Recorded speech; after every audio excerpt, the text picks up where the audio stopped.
Mrs. Cecilia Olufunke Runsewe ni Ogunaiki was born on the 7th of June 1922 to Pa Gabriel and Madam Adenubi Ogunaiki. Having lost her mother early in life, the responsibility of the well-being of her siblings fell on her shoulders.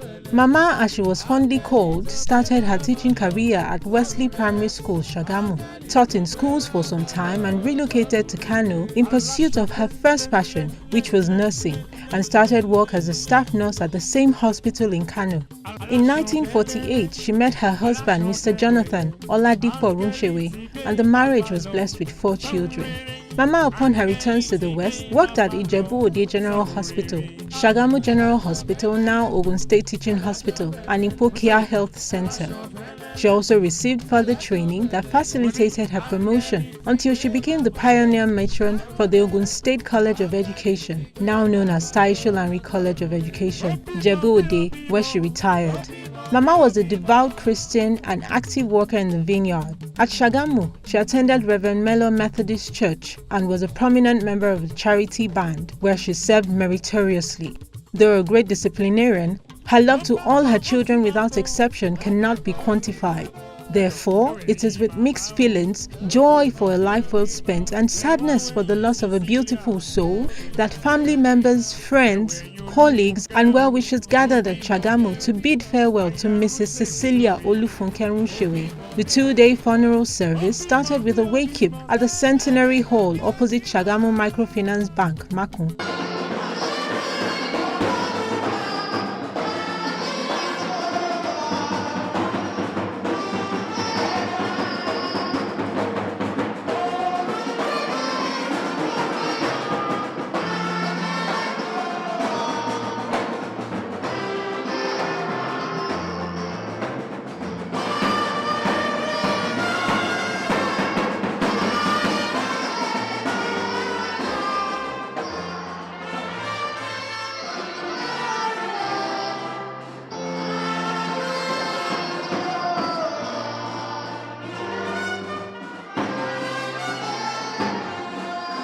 In their tributes to Mama, friends, family, and colleagues in church spoke of her humility, hard work, and humaneness.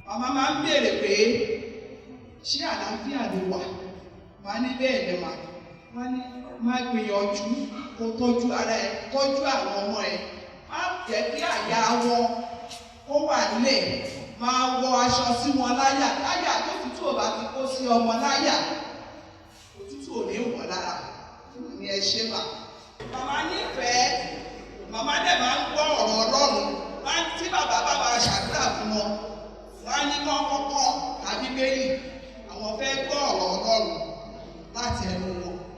Torí ẹ̀, níbi tí bàbá ṣe é dé, mò ń gbàdúrà ibi tí wọ́n kọjú sí, kọ́lọ̀ kó jẹ́ kó dára, ẹ̀yìn wọn kó má bàjẹ́. Màmá jẹ́ ẹni tí gbogbo ẹbí fẹ́ràn. Ìbá àjẹ́lé bàbá o, ìbá àjẹ́lé ìyá o, àwọn tó jẹ́ ẹ̀gbọ́n sí wọ́n máa ń pè ní orúkọ ẹ̀gbọ́n Olúfunke tó lọ́ fẹ́ràn ẹ̀. Wọ́n máa fẹ́ràn bàbá o. Kò sí ibi tọ́rọ ẹbí tí lè ṣẹlẹ̀, ó máa kára àmásìkì tó máa mú dára pọ́npọ́npọ́npọ́npọ́n ní. Ìbá àjẹ́lé bàbá, ìbá àjẹ́lé ìyá, òun náà ló ti ṣiṣẹ́ tiẹ̀.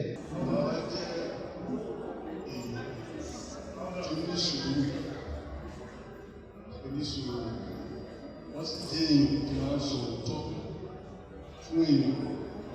Kò sí nǹkan tó lè jẹ́. Àmọ́ pé òtítọ́ máa ń korò láwọn èèyàn, ṣùgbọ́n wọ́n máa ń sọ òótọ́ wọn. Wọ́n sì jẹ́ èèyàn tó nífẹ̀ẹ́. Wọ́n nífẹ̀ẹ́ lára. Kò sí bí èèyàn ṣe lè jẹ́. Kò sí bí tó ti lè wà. Wọ́n á fi ìfẹ́ wọn. Tọ́lẹ̀ ṣe é ṣe pẹ̀lú àwọn àti ọmọ náà máa ń ṣe pẹ̀lú àwọn èèyàn tó bá ń gbé pẹ̀lú. In his sermon, the presbyter of Reverend Melo Methodist Church, the Very Reverend Andrew S. Godonu, citing Mama's example, charged all present to see heaven as their true home and live exemplary lives here on earth.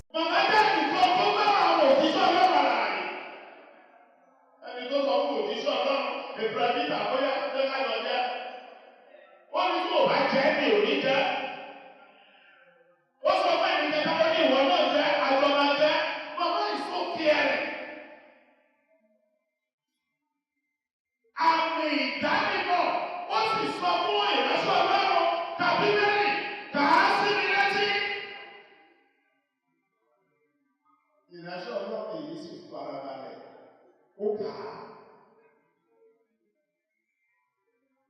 Jésù ní èyí fún àwọn ti tèmi sì ṣe kí ni o, wọ́n ti mọ̀ mí. Àmì ìdánimọ̀ dábì máa mọ̀ òun ní ẹ̀yin ọmọ tí màmá bí. Ẹ̀yin ọmọ tí màmá bí níbi tí oore ọ̀fẹ́ Ọlọ́run sì ń dé. Kò gba èṣù láyè, kò gba àjẹ́ láyè, kò gba ọṣọ́ láyè láti sọ yín di ìdàkúdà nítorí ẹ̀jẹ̀ olódodo ó bẹ lórí ayé yín.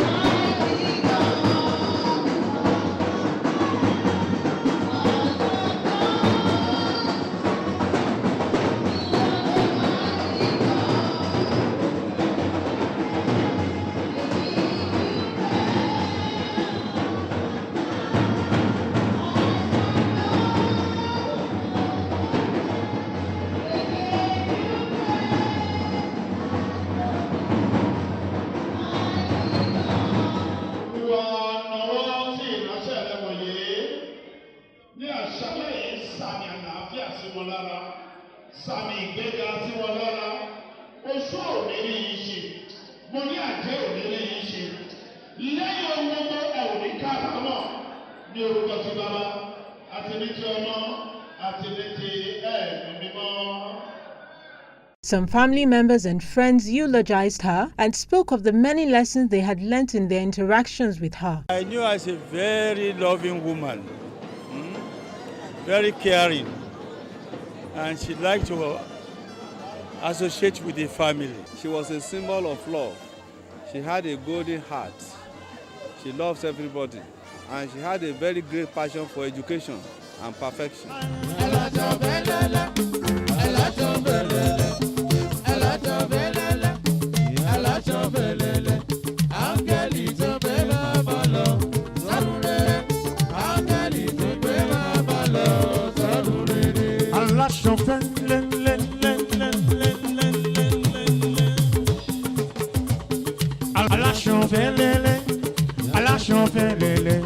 Angeli ti gbé bàbá lọ sọ́run rere, angeli ti gbé bàbá lọ sọ́run rere.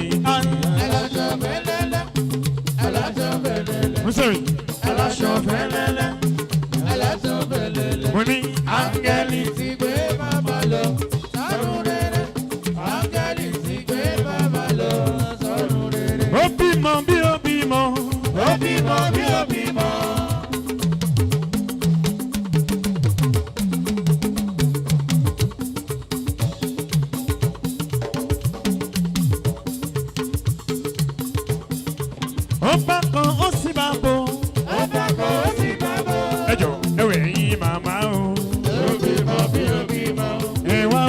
Cecilia, ẹ̀wẹ̀yìn Olufunke aya Runsewe tó rí ni. Ó bímọ bí ó bímọ sẹ́. Ó bímọ bí ó bímọ.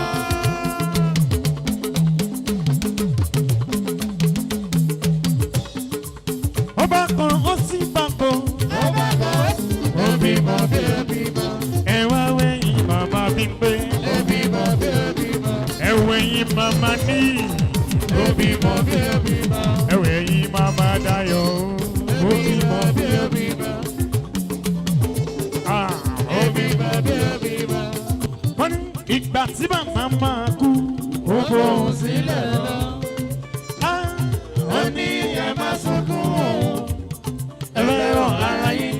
Ẹ fi ra yín ṣọ̀kan. Ó ní ẹ má sunkún òun. Ẹ fẹ́ràn ara yín. Ẹ fi ra yín ṣọ̀kan.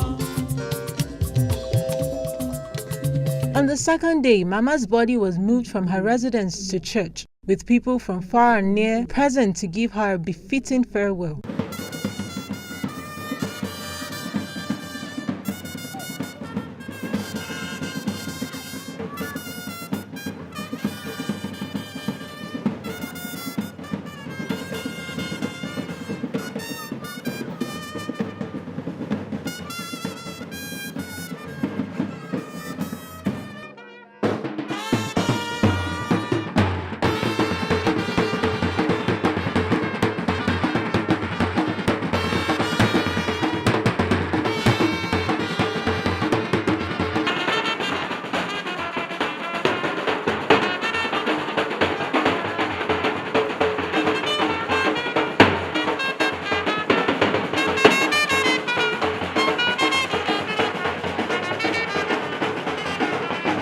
The funeral service, which held at Reverend Mellon Methodist Church, Agbowa, Shagamu, featured several hymns and reading of scriptures.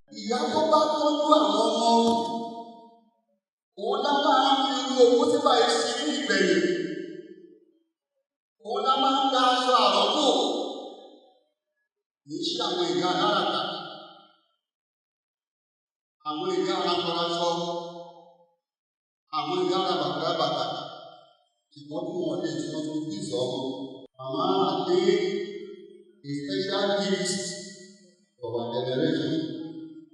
And she died at the old age. Here we must celebrate. We must rejoice. We must dance. We must praise God for the good life lived by Mama. All present participated in the special Thanksgiving session, and Mama's family members were prayed for.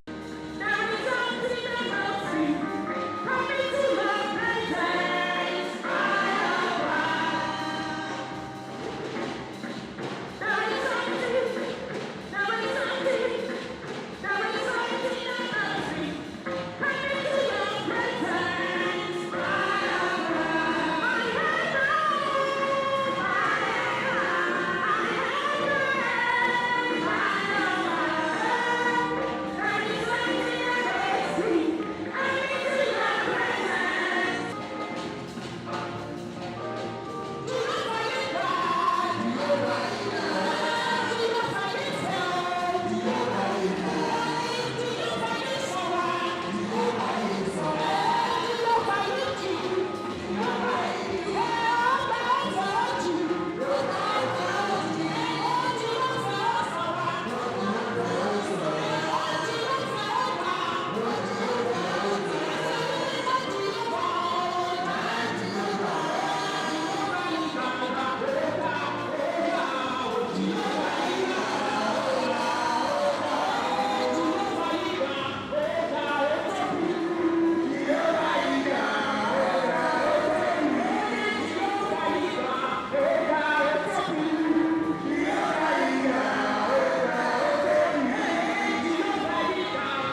kábàámọ̀.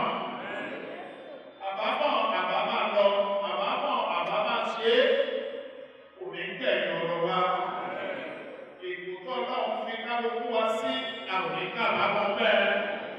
A ó máa tẹ̀síwájú. Àwọn ọmọ yóò bá gbogbo wa pàdé. Ẹ̀yin ọmọ ẹ ó dàgbà, àwọn ọmọ yín yóò ṣe irú ẹ̀sẹ̀ yìí náà. Bàbá wa àti Ọlọ́run wa, ohun gbogbo ó máa tọwọ́ rẹ̀, ẹni bí ẹni ìkà. Ọ̀rẹ́ bí ọ̀tá, ọ̀tá bí ọ̀rẹ́, Olúwa bá mi ṣẹ́gun wọn. Ẹ ò ní kábàámọ̀ o, orí yóò ní gbàgbọ́ mi. Ní apá kẹta, ìjẹ́ ti máa jẹ, ìjẹ́ ti máa mú, èṣù nígbà níbẹ̀. Àwọn ọ̀rẹ́ tí wọ́n rìnrìn àjò láti wá síbi ìsìnkú yìí kò ní kábàámọ̀. Ọlọ́run dè yìí mọ́, ó tẹ́wọ́ bá ọ̀rẹ́ yín ní orúkọ tí bàbá àti ní ti ọmọ àti ní ti ẹ̀mí mímọ́. Praise the Lord. Finally, Mama's body was moved to Methodist Church Cemetery, Oko, Shagamu for interment. Amidst tears, family members bade farewell to Mama. Mo fẹ́ kẹ́ mọ̀ pé ohun Ọlọ́run àkókò ló tó. Ẹ fẹ́ràn màmá púpọ̀. You don't need to tell me that. Ẹ fẹ́ràn màmá púpọ̀. Ṣùgbọ́n Ọlọ́run fẹ́ràn màmá jù yín lọ. Kí oore ọ̀fẹ́ Jésù Kristi Olúwa wa. Ìfẹ́ Ọlọ́run àti ìdàpọ̀ ti ẹ̀mí mímọ́. Kó máa bá gbogbo wa gbé láé àti láéláé.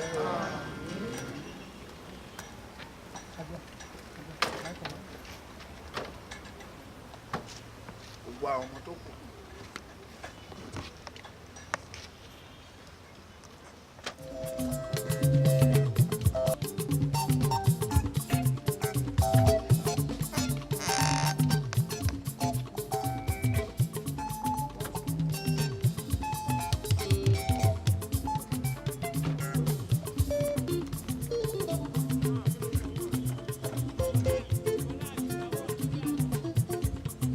Chapalo soko, chapalo sanjo.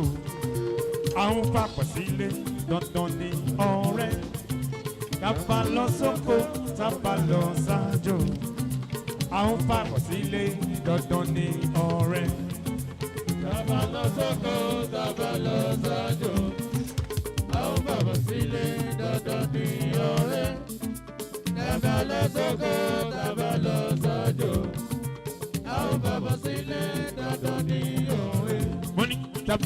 sanjo. Funke Runsewe Cecilia is a wonderful woman. She is a committed woman. Very, very committed. Is a very humble woman that loves ministers, loves the work of God, even the progress of the church. The church will miss her even more than her children, because whenever we call her, she always attends to our calls. Mama's impact in the lives of many is phenomenal. She has been a role model to many and given several others courage and inspiration. Values several members of her family, friends and well-wishers are eternally grateful for. We are not mourning, we are rejoicing that she was able to live a fulfilled life, and at the end it pleased God to call her home at the ripe old age of 96. So we are just celebrating her life. My mom could give anything for her children. She was really a mother in Israel. She loved her children and she could give anything for them.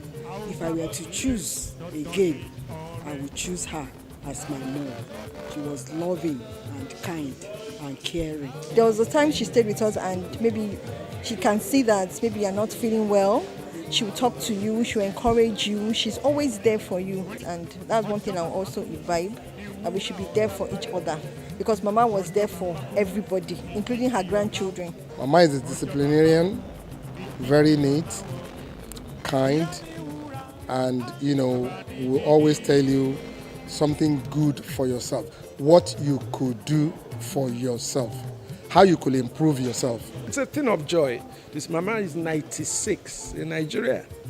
You live to be 96, I mean, that's just something else. So we're very glad that she died in peaceful old age, and she's left a lot of legacy, well-bred children, successful children, and there's nothing more to ask for but to just give God thanks. You know, Mama's personality is awesome. And Jesus said, by their fruits, you shall what? Know them. So when you look at the children she's left behind, then you can see what kind of woman she was. Mama is known to be very gentle, kind and humane.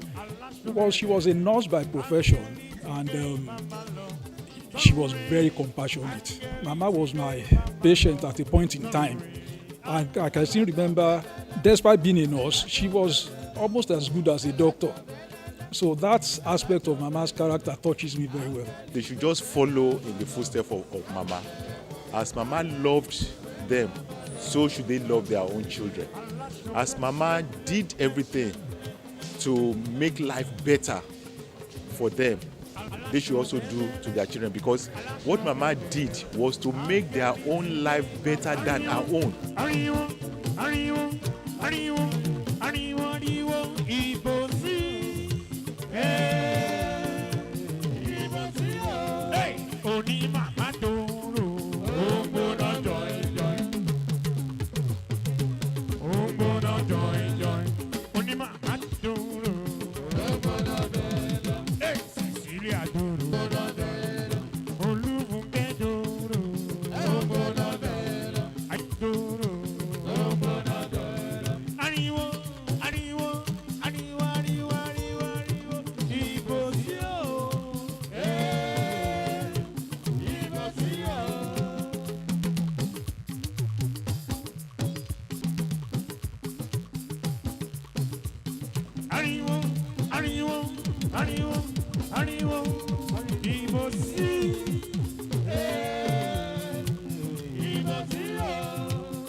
Definitely, Miss Cecilia Olufunke Runsewe has gone to be with the Lord.